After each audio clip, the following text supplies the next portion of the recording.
Well, hello everybody and welcome back to the channel, friends. It's time once again to board the NCC 1701, that beauty, as we watch Star Trek, the original series, the third and final season, episode 20, The Way to Eden.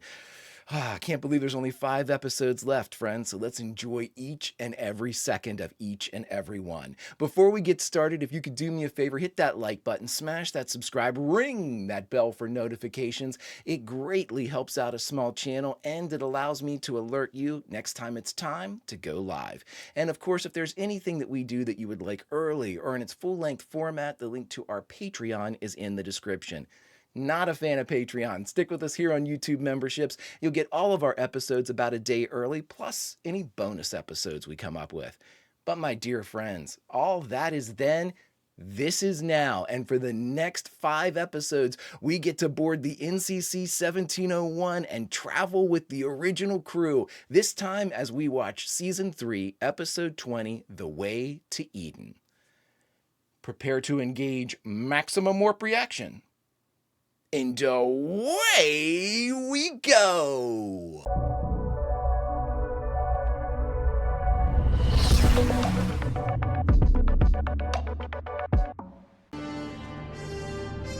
Ooh, what's this ship? It's got nacelles. Are we chasing or is it chasing? We are chasing. Aurora, this is the USS Enterprise, Captain James T. Kirk, commanding. Acknowledge. Is Uhura not here? They are receiving us, Captain. I read no evidence of malfunction. Repeat. Have they been hijacked? Pursue and overtake. Aye, aye, sir. They can't be that fast. Not as fast as my beauty. Continues on course. It will enter Romulan space. Oh shit. We're that close, huh? Their engines are seriously overheating, Captain. They'll tear themselves apart. Bridge to transport room. Scotty, are you ready to transport? Aye, Captain. Power beyond critical. Explosion is imminent. They're gonna tear themselves apart. Are we within transportation range? Not yet, sir. Damn. Boom. Come on. Energize. Boom. Did you get somebody, Scotty? Scotty, are they aboard? Scotty's busy. Aye, Captain. They are. Nice lot, too. Jim's going to tell us about the final frontier. Nothing like a good old-fashioned rescue at the end there. So, space cruiser. I wonder if that's like a commercial cruiser. They didn't seem to give any demarcation as far as, or I should say, they didn't say if it was from a specific, obviously not Klingon. We're close to Romulan space, another alien type of, it looked Federation, so, as far as design and style within the cells and things, but what do I know? T-5, friends. T- concluding this one. T-5. So, going to enjoy each and every one of these as we head towards both Points Beyond, as the original, or not the original series, but the animated series will be joining my Saturday morning Reactoon block, and we'll be reacting to Star Trek Continues as well, because as I've been told by numerous people, that takes the events of the Enterprise right up to the motion picture, which I also have not seen, and I will be doing for the channel. All right, let's enjoy The Way to Eden. Teleplay by 1,000 people. Uh-oh, Michael Richards. Directed by David Alexander. I saw Michael Richards in there somewhere, which is DC Fontana's pseudonym when she's pissed. We have been ordered to handle him with extreme delicacy because the treaty negotiations now in progress between the Federation and Cthulhu are in a crucial phase. Cthulhu? We are not in the mood, Herbert. Irina? Oh no, Chekhov by voice was able to detect somebody. Just sitting on the floor, the lot of them. You can hear them yourself. Shall I send for security? No, I'll be right down. Are these like space hippies? No, go. No go, no go, no go, no go. This is like a sit-in. In addition, you've caused an interstellar incident which may have destroyed everything that's been negotiated between your planet and the Federation. If you have an explanation, I am prepared to hear it.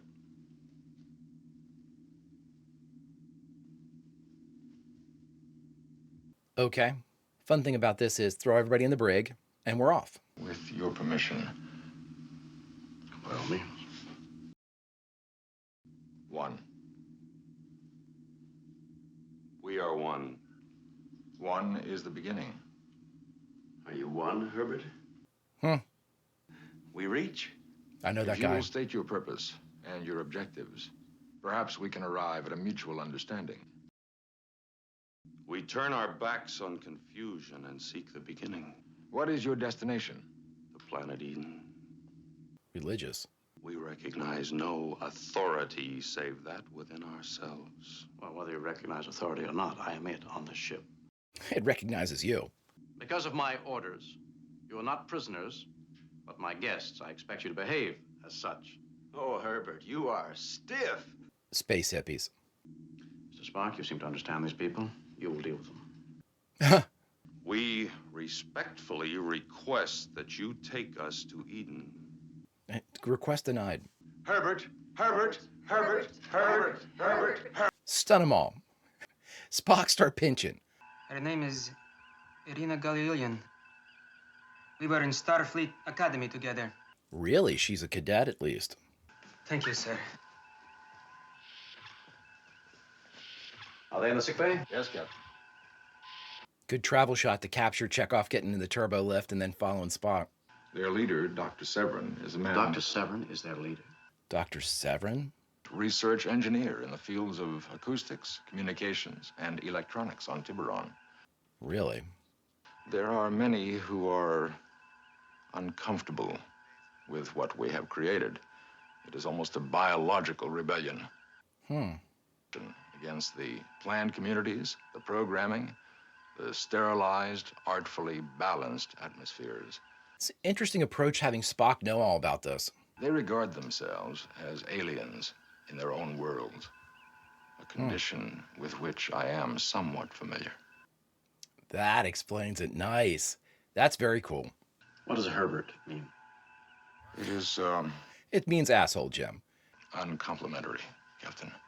Herbert was a minor official, notorious for his rigid and limited patterns of thought. Don't cry, don't cry. Oh boy. Gonna live, not die. It's not bad. I can't wait to read the reception for this one. Space hippies in my Star Trek. I'm here. I'm going to tell you this right now. The set is filthy. Look at the bottoms of their feet. You're next. I'm tripping balls. Irina? Why? Give us some space. Give me 3 feet, man. Why did you do it? Why did you? Awesome. There's traffic, man. You're not alone. This is the Enterprise. 4:30 on board. In spite of that uniform, I still see the same Pavel I used to know. Hey, what's up, man? Can you give me 3 feet? Jeez. Are you happy in what you do? Yes. I kick ass at it, too. Then why did you stay away? Because you disapproved of me. Just as you do now. He doesn't understand. Give in to yourself. You will be happier. You'll see. You've accepted him for what he likes, so. Whoa, whoa, whoa. What's going on? Well, the others are clear. He doesn't have it. He's a carrier. Remember your ancient history, typhoid Mary? He's immune to it, as she was. But he carries the disease and spreads it to others. In the meantime, he should be placed in total isolation. This is outrageous. You're not isolating me, you're imprisoning me. Call it what you will. Carrier before you came aboard, didn't you? No! Then why did you fight the examination? It was an infringement on my rights. Put him in isolation. You think of your people, I think of my people, man. What's his name, Dr. Severin? Be ready for the objections, Jim. They are a vocal lot. Yes, I'm ready. You know, lock them up. Purchase security. They think one way about us. Let them think that way. You don't belong with them. You know what we want. You want it too. Come, join us. How do you know what I want? Mr. Sulu. Keep your shit about you. Stiff man putting my mind in jail and the Oh boy. Sulu stunned this guy. Flood hallway 3A with knockout gas. I just had to give one of those barefooted what-do-you-call-ems the boot out of here. She came in bold as brass, tried to incite my crew to disaffect. Thank you, Scotty. Jim's pissed when he starts hammering. Can persuade them to behave? I shall make an attempt, Captain. Thank you, Mr. Spock. Didn't seem very optimistic.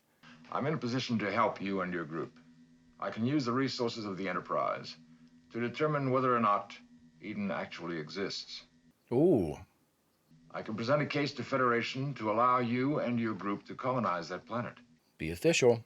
You've read the orders restricting me to travel only in areas of advanced technology. What I fail to understand is why you disobey those orders. Because this is poison to me. So you're gonna spread death? The programs in those computers that run your ship and your lives for you, they bred what my body carries. It's doing a great job with this. You've infected me. He blames them for his condition. Only their way of living is right. I must go to them. Your very presence will destroy the people you seek. Yeah. I shall go to them and be one with them. Or kill them all. We shall build a world such as this galaxy has never seen. A world. A life. A life. But they'll all be dead, dude, because you contaminated them. All right, you send them in. I'll talk to them. That sounded way too easy. Dr. Severin Is an asshole. is insane. It's insane! I made a promise, which I should like to keep. With your permission, I must locate Eden. Certainly. Mr. Chekhov, assist Mr. Spock. Chekhov is our backup science officer whenever Spock's not around. He has promised Mr. Spock that he will order his disciples to conform to our rules and regulations. We'll see. I was just thinking, hey, brother, do you play? Is it Vulcan? Can I try it? Have at it.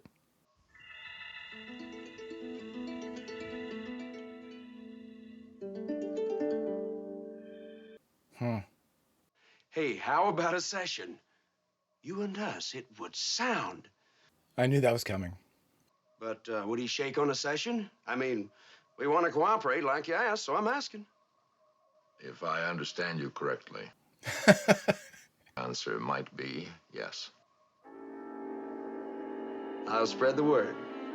This is a really cool exploration of Spock, to be very honest. Like, him toying with that outsider feel, I like that very much. What's it for? Should the main control room break down or suffer damage, we can navigate the ship from here. Do not tell them too much, Chekhov. I should not have teased you. It was cruel. Does not matter. Oh, but it does. It is against everything I believe in. Then why'd you do it? I am assisting Mr. Spock in locating your Eden. Oh, now you are teasing me. Mr. Spock is keeping his promise. Do you know all these things? What I do not know, I find out from the computer banks. You're giving her too much information, Chekhov. You could never listen to anyone. You always had to be different. She's working you, Chekhov. There is nothing wrong in doing what you want. She's working you, buddy. They received their marching orders when they went in and talked to the doctor. His name is Sulu, specialist in weapons and navigation. They're going around talking to everybody. Everything can be handled from auxiliary control. The computers contain all the information we need. We can do it. We should all go out and try to swing as many as possible over. You suggest any special ways to swing them? Just to be friendly. You know how to be friendly. Friendly is one thing. Betraying the Enterprise? That is something farther along on the spectrum. long time back when the galaxy was new. Everybody calm yourselves down. Try not to react to this delicious beat. I'm standing here wondering. What? Oh my God.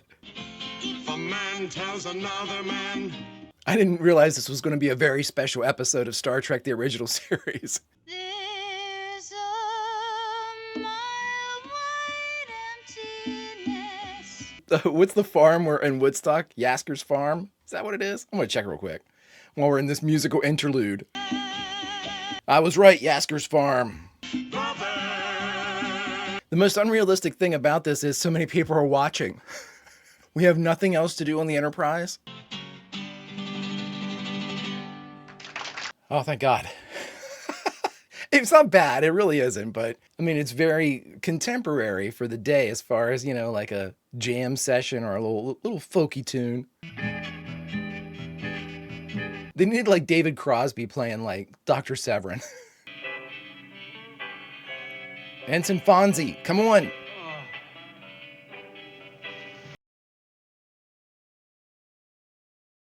What? Maybe get this off the intercom. I don't know why a young mind has to be an undisciplined one. Troublemakers. I used to get into a little trouble when I was that age, Scotty, didn't you? Scotty's like, no. If I wanted to escape, I just drank. You get the thumbs. Oh. Alternative factor. You may have some competition. First off, you've got Spock looking for this place for you. Why would you do this now? Bridge to auxiliary control. Bridge to auxiliary control. Captain, it seems as though someone else is running the ship. That's right. Someone else is running this ship. And if I am in any way prevented from reaching that destination, I shall destroy this ship and all aboard. Can I do it? He has the capability, Captain. Deal Jim in. Do that and I shall retaliate. I shall not warn you again. Captain, we're now leaving the neutral zone. Bearing into Romulan space. Are you out of your insanity? If you do not, you will never reach Eden. You and the ship will be destroyed. He's got jelly in the belly. Real scared. You don't know who you're talking to. Adam, there's a file on Dr. Severin in our computer banks. In it, you'll find a report attesting to the fact that he is a carrier. You know I reach you. I believe in what you seek. But there is a tragic difference between what you want And what he wants. and what he wants. Yep. You're making me cry. Yeah, see, Adam reached out to Spock to try to conscript him. But the thing is, I think Spock got through this guy, too. What are you doing? Making an adjustment on their circuits. How the hell do you know how to do this, dude? You were a doctor of acoustics and electronics. Oh, well. Answer my own question. Eat all the fruit and... You're all going to prison. We are within sensor range of Eden and continuing to approach. And Severin has a date with that chair that takes away mental illness. What will that do to them? What is it? Well, I'm using sound against them. Beyond the ultrasonic, it will stun them and allow us time to leave. Makes sense. It does destroy. We cannot allow them to come after us. I have adjusted it so that it will suspend its effects after a few moments and allow us time to escape. Then after we've gone, it will automatically reactivate. So you're going to kill everybody on the craft to get down to the surface. Guys, does this sound insane? We shall step together into Eden. Okay, you're all going to prison. We really need like a fail-safe to open up auxiliary control that nobody but like Starfleet personnel know about. Captain, they're using... Damn, Scotty is already down. Chapel can take some serious bumps. That is the second one I've seen Barrett absolutely fall and crash into. Listen, you guys are all lucky you're knocked out. You don't have to hear this shit. Is there any way I can hear a little of that? Look at that beauty. Oh, I miss you, beauty. I will miss you. And your spinning of cells. Okay, so they're gone. I would rain hellfire down on them. If one person was hurt or had, like, were, God forbid, dead on the Enterprise. Sulu here, Captain. What happened to us? I heard a whistle, and then... Never mind. Do we have control of the ship? It makes sense for them to get woken up first because they were right side that dampening zone. Sir, one of the shuttlecrafts has been taken. We were... Oh, for God's sakes. Scotty, you have the comm. If any Romulans appear, try to make them understand. I do not want to provoke combat. If we're close enough to Romulan space, I'm not sure if we're still in Romulan space. I would actually reach out to the Romulans and be like, listen, we got a problem. The Romulans are assholes, but if you kind of jump the gun a little bit or kind of make the overture, it might work. That's a cool ass looking planet though. But no animal or human life. Dr. Severin. Ah! What the hell? What is it? The flower, sir. I touched it. It's like fire. Holy shit. All this plant life is full of acid. We can't eat anything here. Will our clothing protect us? It should, for a while. They're going to find them all dead. They're going to find them all dead. Is he dead? I thought I saw him move. Poison. Fruit is deadly. His name was Adam. He died by fruit. Interesting. There's the shuttlecraft. Let's jump in and get the hell out of here. Let them have their Eden. Bringing Chekhov probably wasn't the best idea, because if we find her dead, nice park job, dickheads. Lock to Enterprise. Enterprise here. Stand by to beam aboard injured parties. Medical team to the transporter route. No, we're not leaving. You're insane, dude. We're not leaving. Back here, you fool. He's gonna kill. You should be burning, right? Severin, don't! You'll kill yourself! Don't bite into that. Stop!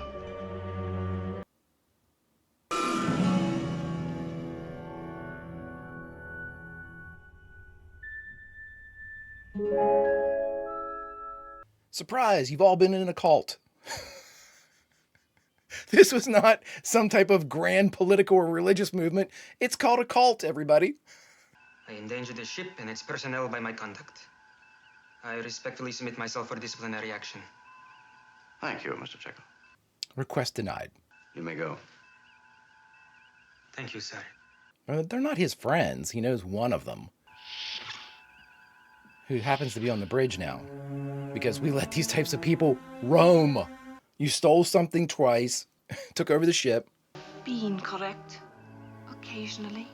And you be correct. Occasionally.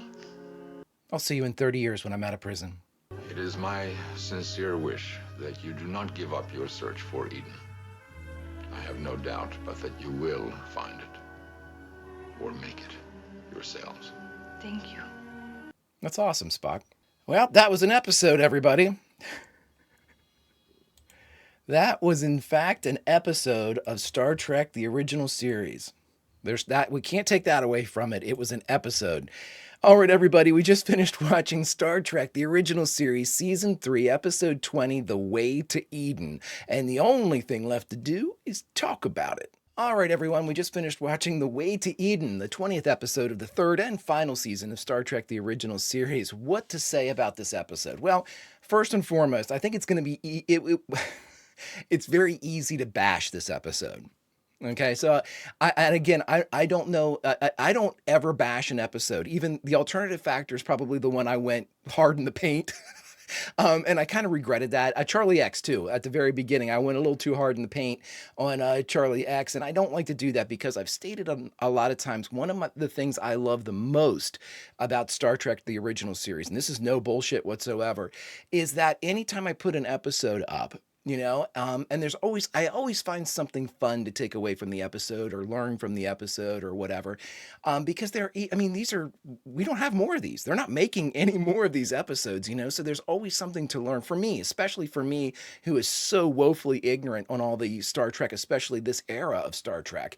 And I just want to be able to drink as much as I can from it. But the thing that I like the most about the Star Trek community is no matter how the overall or the majority of the community feels about an episode, it is loved, beloved, or it is, despised or, not liked or, considered to be irrelevant or whatever you would happen to be a negative connotation. There's always somebody out there that loves it. I always see a comment, oh my God, this is my favorite episode. And it might be something really great, like, oh, I love Spock in this episode, or, oh my gosh, I used to watch this with my sister and it was so much fun. And, I love those stories. I love those stories. And so from that point, when I started reading those comments, I promise never to bash an episode again. Now, with that being said, I've gone hard on a couple of them as far as, like the Enterprise incident from season 3. I probably went a little too aggressive in my dislike for that one. So I apologize if I ever if I ever say something where I'm, contradictory to an episode or, I seem to be negative on an episode, know this, with the exception of the alternative factor, which is an episode I don't despise, I just don't think it offers a whole lot, if that makes sense. Every other episode of Star Trek I've seen has provided something, some bit of knowledge. We talked about that. The alternative factor is the only one, and I'm going to go back and watch it again, that I just don't think gives us enough or anything. And that's it. And but I will not bash it because I know there's somebody out there that really liked the alternative factor for one of those, really, wholesome reasons, But with this episode, it's safe to, we can politely criticize this episode. And so with that being said, I'm going to lead with this. The music wasn't bad. It really wasn't, especially for the time. I'm a huge fan of like 60s and 70s music. I listen to it quite a bit, especially like the folky stuff and like the folk rock type of stuff. Crosby, Stills and Nash, one of my absolute favorite bands to listen to. So the music was actually very authentic, the way that they kind of incorporated the drums, where we had almost like a cadence to it that was more akin to like a campfire song than anything else. And I love that. I love that type of stuff. Do I think they overdid the music? A ton. It was almost like they knew they didn't have a whole lot of story in this one, so they had to have musical numbers. A couple of these were full songs that they played, or at least I assume the full song, enough where, you're like, are they going to keep singing? And they did. Now, the guy that played Adam, I have seen him before, but I just couldn't place him throughout the episode. And I've seen him later in life. And I remember, I don't know if it was a Western. I think I remember him being in like a cowboy hat at some point. So I don't know. I have to look him up for Q&A to see exactly where Adam fell in line. I thought he was great though. He sang really well. I think that they went a little overboard with the space hippie stuff, but that's fine. It's topical, for the day. Absolutely, counterculture type of stuff. I completely understand that, and that approach was not bad for me. And in fact, I think Dr. Severin was a pretty good villain. My problem with episodes like this, it's very similar from episode to episode because I don't think that the group and the actual kind of fundamentals of the story were lacking. It makes sense. There's the looking for the place in the galaxy that will accept where they can be themselves. That's an age-old trope, whether it's you're trying to get away from religious persecution or political persecution, or you want to be a community or some type of commune, someplace that shares a singular idea of art, music, philosophy, history, whatever it would happen to be. Getting with a group of like-minded thinkers is something that we can all at least relate to a little bit. I mean, if we've ever joined a group, if you've ever had friends that read comic books, if you ever have friends that like science fiction, or Star Trek, and so there's an idea that we can associate with that to a degree. The problem with all of this is that I always wonder why they let guests, especially guests that stole a Star Cruiser, just wander around. Oh, you're in auxiliary control? Sure, that's not a vital system of the ship or a vital area of the ship. Fine. Scotty said he had to shoo one of them out of engineering. I mean, I know that we don't have an episode if they do things by the book. It just irks the shit out of me because it's like, first off, all these people should at the very least been confined to quarters, right? I mean, that just makes the most sense. Then if you want to have them break out or do whatever, that's fine. But at least make the attempt to make this look like, you did wrong and now we don't treat you like you're, respected diplomats. You're thieves. I don't know how else to put it. The episode in and of itself it is what it was. I thought it had pretty good ending, where it was just like a terminal thing for Dr. Severin. I mean, he was going down with his ship and he did. He went down with his ship. He made the promise he would never leave Eden, and insane or not, he followed through. I don't think they made him insane enough because he seemed to be able to keep that rational thought and be able to at least keep the confidence of the people around him to not question him too much. And I think we could have had a little bit more crisis of conscience with a couple of his followers, but we didn't. Now, I think that the most, for me, the takeaway from The Way to Eden is this. We had some great Spock in this one. I mean, some fantastic Spock in this one. The idea that Spock felt a kinship with, the space hippies was because he felt like them. And I'm emphasis on the word feel. He felt like them. He said they consider themselves outsiders and they're on their own planets, aliens on their own planets. That's me, Jim. I feel that way. And that is a really cool revelation. That is a really cool thing for Spock to say. First off, he has the comfort level with Jim to be able to say that. Secondly, he has the self-awareness to be able to observe in him something that is decidedly very close to emotional. You know what I mean? Alienation is, while it's an actual, a phenomenon that occurs outside the body, the feelings associated with alienation is something that should be foreign to Spock. 50% human. He has to fight against these feelings. When he's especially reminded of, whether it be through music, which we know Spock really kind of focuses on when the music helps him concentrate. These people, with the approach of music, with the approach of things that speak to Spock, these are absolute elements. Here's the thing that I was thinking the entire time. What if Spock had been leading this group? No Dr. Severin, but it was Spock. Spock was the one that was telling, he knew all about the one. He knew all about, how to reach and all that stuff. He understood the philosophy and the tenets of what their movement actually was. And they respected that. They saw that and they were like, oh, right, like Adam. I mean, Adam was a conversation or two away from flipping. I mean, I think that he was really starting to, no pun intended, dig what Spock was, laying down. Interesting stuff. There's more to this episode than I think than, just the musical episode of Star Trek, the original series, which I can only assume is probably how it's kind of brought or thought about. I can't imagine that this is too wildly popular. I'm being very polite.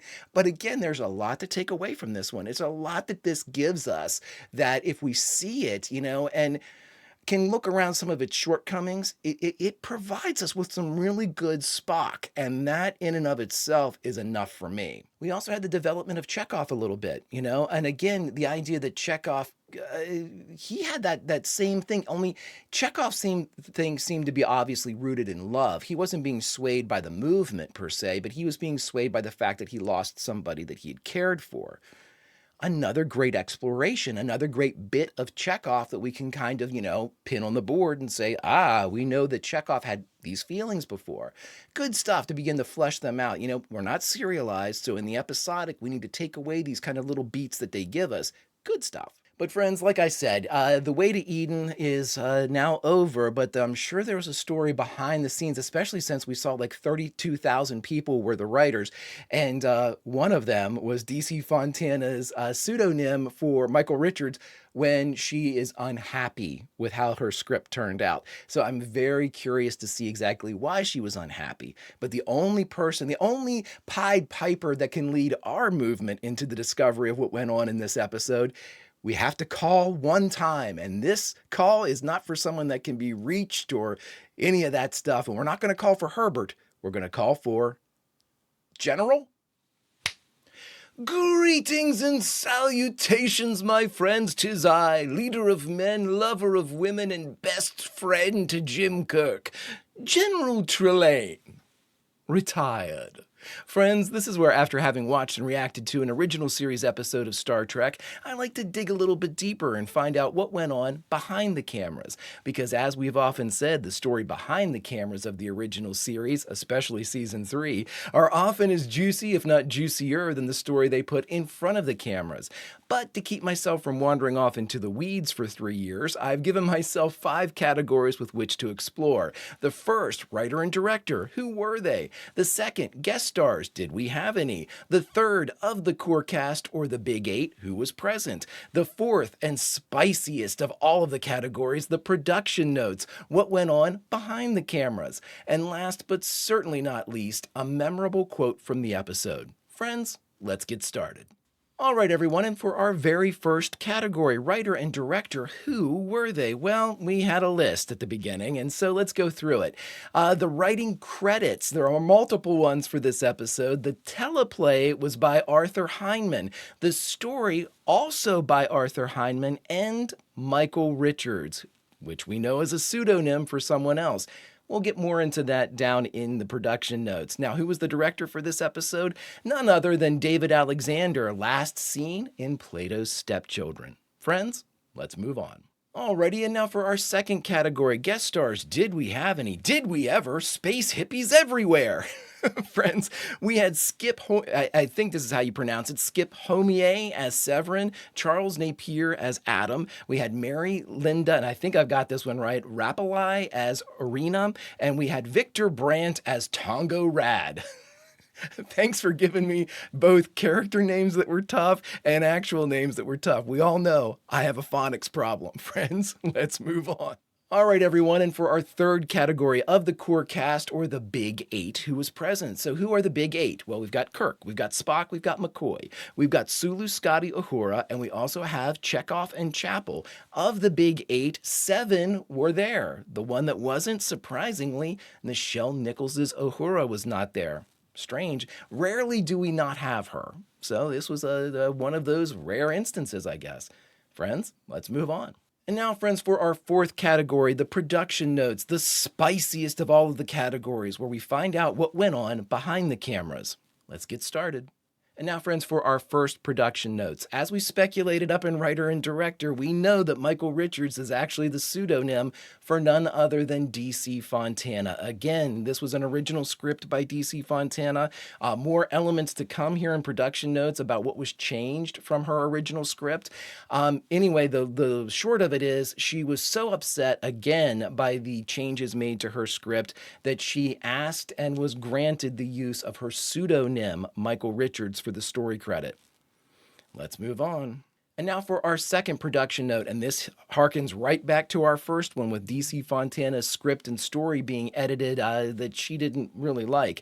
The character of Arena was actually, this is amazing, friends, the character of Arena was actually supposed to be played or called Joanna McCoy, the daughter of Plum, was supposed to make an appearance. Basically, everything was supposed to be the same, except instead of Chekhov being the love interest, you guessed it, it was going to be Kirk. Now, interestingly enough, too, the original title for this episode was Joanna. So, interesting. They had a lot of plans for this character, but apparently the Way to Eden was not the one they wanted to introduce her into, and thus the change to Arena was made. But she was slated to be in not only 1, but potentially 2 or 3 episodes of a season 4 that never arrived. Friends, what could have been? Let's move on. And now, friends, for our third production note. This one was interesting, and I assumed that whenever they started calling people Herbert, that they meant like Herbert Hoover. But it was not. In fact, the speculation was that the current production exec came forward and said, hey, could you start calling people you don't like Herbert? And for some reason, they went along and made that change in the script. The gentleman's name was Douglas Kramer, and Douglas Kramer's predecessor was Herbert Solo, and people think that that was a dig at his predecessor. interesting and convoluted, and also unnecessary. There were enough, in my opinion, there were enough problems at season 3. You didn't have to make a target or draw fire. Well, Douglas Kramer thought otherwise. Let's move on. And friends, now for our 4th production note. As speculated, because Adam had such a pleasant, sweet voice, Charles Napier actually co-wrote 2 of the songs that he sang as Adam in this episode, both Heading Out to Eden and Looking for a New Land, both co-written by Charles Napier. Friends, let's move on. And friends, for our 5th and final production note, again, anytime the original cast speaks about their favorite episodes, I always like to include it because they were there. They were down in the dirt, down in the production, the front lines of making this. So I wanted to, anytime someone makes a mention of something like that, a specific, whether it's a criticism or praise of an episode, if it comes from the original crew, I always like to include it. And friends, this one is a negative. James Doohan, our very own Scotsman, said that this was the only episode of the original series he did not like. Let's move on. And now, friends, for our 5th and final category for this Q&A, a memorable quote from this episode. I decided to pick one from Spock because I think at its heart, the story here was basically Spock and the space hippies and the ideology that they followed and how it could be corrupted by both members of the space hippies and by society at large. But I think Spock held the purity of that intent. And in this quote, I think it is best expressed. Spock says, and I quote, "It is my sincere wish that you do not give up your search for Eden. I have no doubt but that you will find it or make it yourselves." Thus ends another installment of Q&A. Until such time as you and I get to play with our dear friend Jim again, behave yourselves.